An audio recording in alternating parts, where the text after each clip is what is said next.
Hello friends, welcome to దేవాంష్క stories వాళ్ళు. ఇప్పుడు మీరు వినబోతుంది ఏ తీరం చేరిన ఈ బంధం స్టోరీలోని 95వ భాగం. హారిక అడ్రస్ కి చేరుకోవటమే ఒక పావు గంట పట్టిందేమో మహా అయితే. క్యాబ్ దిగి ఎదురుగా ఉన్న అపార్ట్మెంట్ ని అయోమయంగా చూస్తూనే లోపలికి అడుగు పెడుతుంటే మధ్యలో వాచ్మెన్ ఆపాడు హారికని. ఎవరు కావాలని వాచ్మెన్ అడుగుతుంటే ఫోన్లో వాట్సాప్ ఓపెన్ చేసి ఈ అడ్రస్ కి వెళ్ళాలి అంటూ మెసేజ్ చూపించగానే ఇక్కడి డీటెయిల్స్ రాసి వెళ్ళండి అని ఒక బుక్ చూపించాడు. అందులో హారిక తన డీటెయిల్స్ రాసి లోపలికి అడుగు పెడుతూ భయంగానే లిఫ్ట్ లో మెసేజ్ లో వచ్చిన అడ్రస్ కి వెళ్లి డోర్ బెల్ కొట్టేలోపు డోర్ ఓపెన్ అయ్యింది. ఎప్పటి నుంచో బాల్కనీలో చూస్తూ ఉన్న ఆ అమ్మాయి హారిక రావటం గమనించి,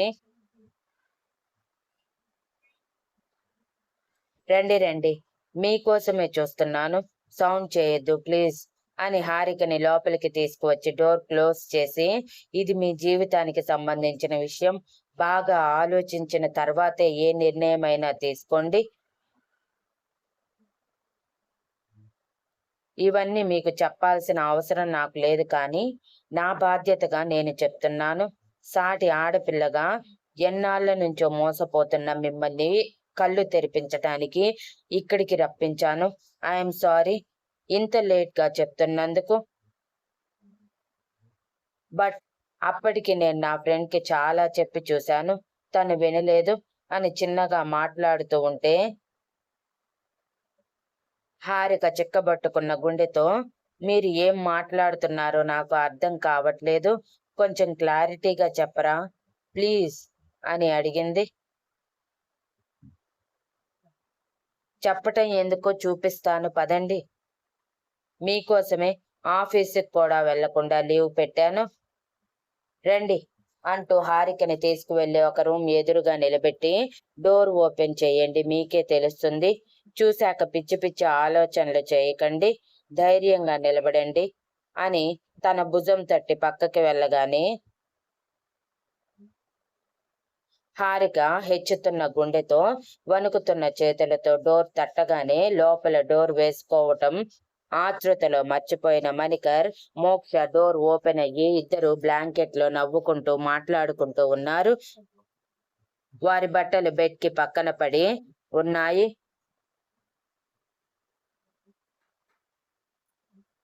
అది చూసిన హారిక గుండె 1000 ముక్కలైనంత బాధ కలుగుతూ ఆటోమేటిక్ గా ఏడుస్తూ ఉంది. డోర్ సౌండ్ కి భయంగా మోక్ష బ్లాంకెట్ పై వరకు కప్పుకుంటే మణికర్ కంగారుగా ఎదురుగా ఉన్న హారికని చూసి షాక్ అవుతాడు.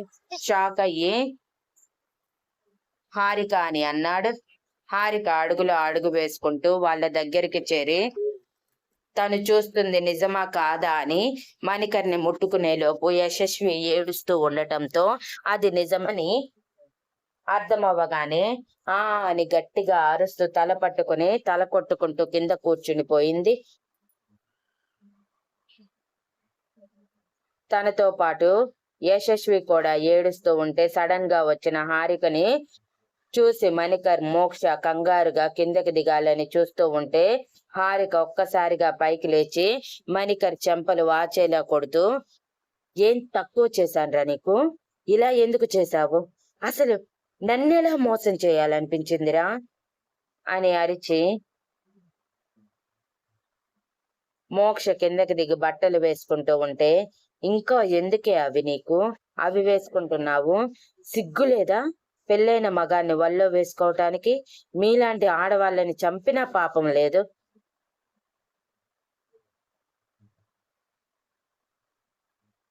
పక్క వాళ్ళ కాపురాల్లో నిప్పులు పోయటానికి నీలాంటి ఆడవాళ్ళు పుడతారే, మిమ్మల్ని ఊరికే వదిలేయకూడదు అని కింద పడిన మణికర్ బెల్ట్ తీసుకుంది చేతికి చుట్టుకుంటూ. హారిక ఏం చేయబోతుందో అర్థం చేసుకున్న మణికర్, మోక్ష ఇద్దరు భయపడుతూ, హారిక చెప్పేది విను, ఒక్కసారి మా మాట విను అని మణికర్ అంటుంటే హారిక వినిపించుకోకుండా మోక్ష వీపుకి తట్టు తేలేలా కొట్టింది. బెల్ట్ దెబ్బకి అమ్మ అంటూ మోక్ష గట్టిగా అరిచిన అరుపు బయటికి రాకముందే ఈసారి మణికర్ ఛాతి మీద తగిలేలా గట్టిగా కొట్టింది. వాళ్ళ అరుపులకి ఇంతలో మోక్ష ఫ్రెండ్ కంగారుగా వచ్చి వాళ్ళిద్దరి పొజిషన్ చూసి మొహం తిప్పుకుంటే ముందుగా ఏడుస్తున్న యశస్విని ఆమె చేతుల్లో పెట్టి, ప్లీజ్ మీరు పక్క రూమ్ లోకి వెళ్ళి డోర్ వేసుకోరా అని కన్నీళ్లతో అంది.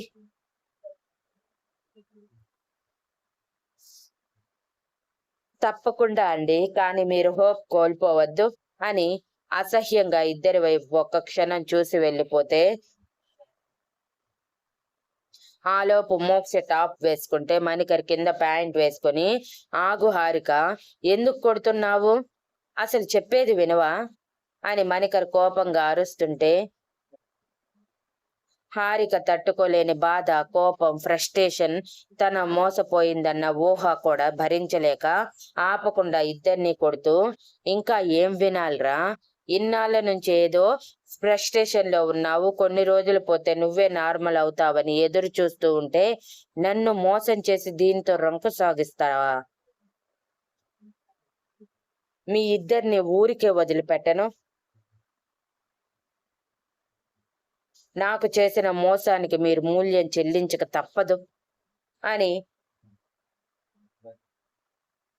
వాళ్ళ శరీరం మీద ఎక్కడ పడితే అక్కడ కొట్టి అలుపు వచ్చిన హారిక బెల్ట్ పక్కకు విసిరేసి ఏడుస్తూ, ఏం పాపం చేశాను నేను, ఎందుకు నాకే ఇలా జరుగుతుంది అని అడుగుతుంటే,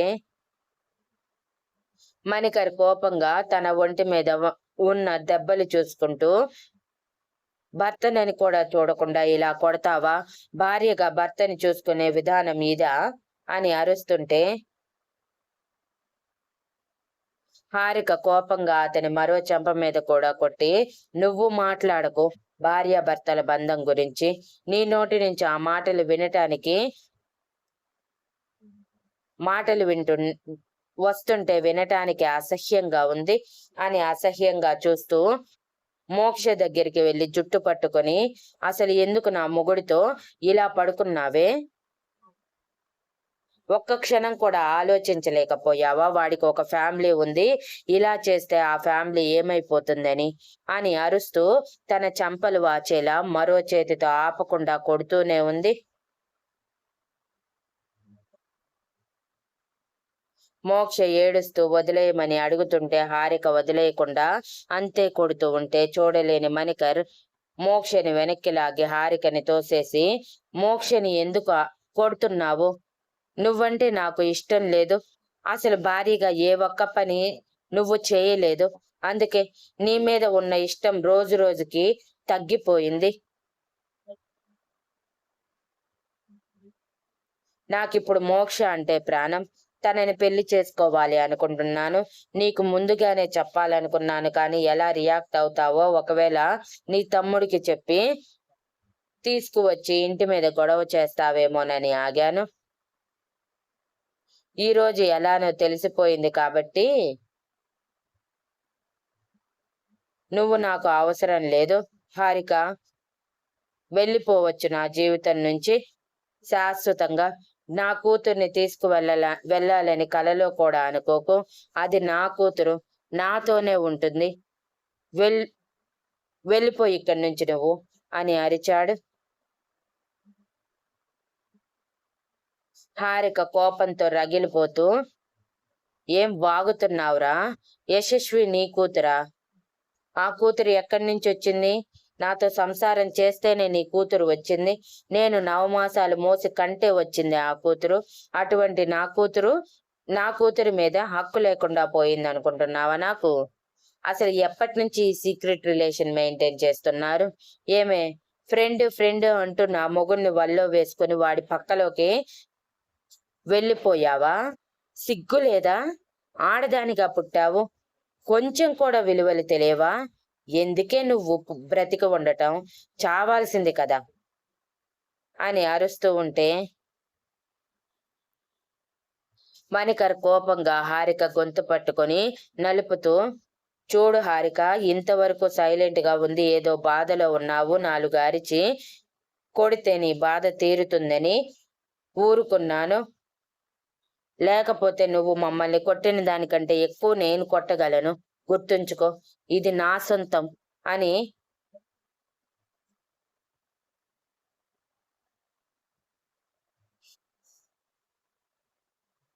మోక్ష భుజం చుట్టూ చేయి వేసి దగ్గరికి లాగి, నువ్వు నాకు అవసరం లేదు, వెళ్ళిపో నా జీవితం నుంచి, వెళ్ళిపో అని తనని దూరం తోయగానే హారిక వెళ్ళి డోర్ దగ్గర పడింది. హారిక కన్నీళ్లతో మణికర్ వైపు చూస్తూ, ఇదేనా నువ్వు నన్ను ప్రేమించింది మణికర్? ఒక్కసారి కూడా అనిపించలేదా నన్ను మోసం చేస్తున్నావని? నా మీద మోజు తీరేసరికి దాని వెనుక పడిపోయావా? సిగ్గులేదా ఈ చండాలపుది నీ ప్రాణం అనటానికి? ప్రేమించాను, చస్తాను అంటూ నన్ను పెళ్లి చేసుకున్నావు కదా, మరి నా జీవితానికి ఏం సమాధానం చెప్తావు అని అడిగింది.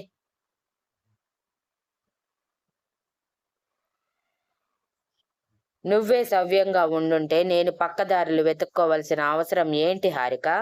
ఎప్పుడు చూడు అమ్మతో గొడవ పెట్టుకోవటం, లేదంటే నన్ను నిర్లక్ష్యం చేయటం. అసలు ఎప్పుడు నువ్వు సవ్యంగా నాతో కాపురం చేశావు?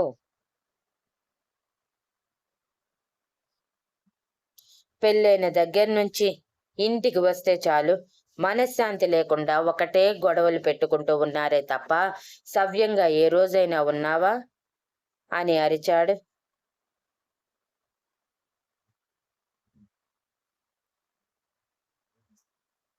ఏం వాగుతున్నావురా?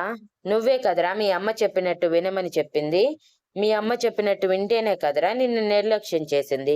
కొంచెం కూడా సిగ్గు లేకుండా మాట్లాడుతున్నావు. నువ్వు అసలు మనిషివేనా? దీనికి నువ్వు ఏం సమాధానం చెప్తావు అని తాలిబొట్టు బయటికి తీసి చూపిస్తూ అంటే, మణికర్ మొహం తిప్పేసి, ఏం సమాధానం చెప్పాల్సిన అవసరం లేదు నాకు. నువ్వు నాకు అవసరం లేదు. నీ దిక్కున్న చోట చెప్పుకోపో. త్వరలో విడాకుల పేపర్స్ పంపిస్తాను. ఇక నీతో నాకు అనవసరం. వెళ్ళిపో ఇక్కడి నుంచి. ఎట్ ది సేమ్ టైం నా కూతుర్ని కూడా వదిలే అని అన్నాడు. హారిక కోపంగా పైకి లేచి ఇద్దరి వైపు చూస్తూ, మీ అంతు చూడకపోతే చూడండి. మీరు చేసిన దానికి తప్పకుండా సమాధానం చెప్పి తీరాలి. అలా అని నిన్ను ఊరికే వదిలేస్తాననుకోకు మణికర్. ఇంతకింత అనుభవిస్తావు అని చెప్పి ఆవేశంగా బయటికి వచ్చి, అంతవరకు తన కూతుర్ని చూసుకున్నా మోక్ష ఫ్రెండ్ కి థ్యాంక్ యూ చెప్పి యశస్విని తీసుకుని బయటికి వెళ్తూ ఉంటే మోక్ష ఏడుస్తూ మణికర్ వైపు చూసింది. మణికర్ మోక్షని దగ్గరికి తీసుకుని ఓదార్చాలని వీపు మీద చేయి వేయగానే అమ్మ అని అరిచింది. మణికర్ ఏమయ్యిందని కంగారుగా అడుగుతుంటే, వాతలు బాగా తేలాయి మణికర్, చాలా నొప్పిగా ఉంది అని వెక్కుతూ అంది. మోక్ష బాధ చూడలేని మణికర్ బాధగా తన తల నిమురుతూ, హారికకి కొంచెం కూడా బ్రెయిన్ లేదు మోక్ష, అందుకే ఇలా రియాక్ట్ అయింది. చా, అదేమి ఆడది, మరో ఆడదాని బాధ అర్థం చేసుకోలేకపోయింది అని అరుస్తూ ఉండగానే, అసలు ఇదంతా హారికకి ఎలా తెలిసింది మణికర్? నువ్వు నేను తెలియకుండా జాగ్రత్త పడ్డాము కదా. త్వరలో తనకి విడాకులిచ్చి వివరంగా మన రిలేషన్ గురించి చెప్దామనుకున్నాం కదా, మరి ఇంతలో ఎలా తెలిసింది అని ఏడుస్తూ అడిగింది. అదే నాకు కూడా అర్థం కావట్లేదు మోక్ష. సడన్ గా హారిక రావటమే నాకు షాక్ అయితే తను రియాక్ట్ అయిన విధానం ఇంకా షాక్. ఎప్పుడు నోరు మూసుకొని సైలెంట్ గా ఉండేది. నేను కొట్టినా తిట్టినా రియాక్ట్ అయ్యేది కాదు. కానీ ఈరోజు మనల్ని కొట్టేంతగా ఎదిగిపోయింది. ఇప్పుడు ఎంత పెద్ద రచ్చ జరుగుతుందో ఏమో. ముఖ్యంగా అసలు ఈ విషయం దానికి తెలిసేలా చేసింది ఎవరో కనుక్కోవాలి అని అనుకుంటూ ఉండగానే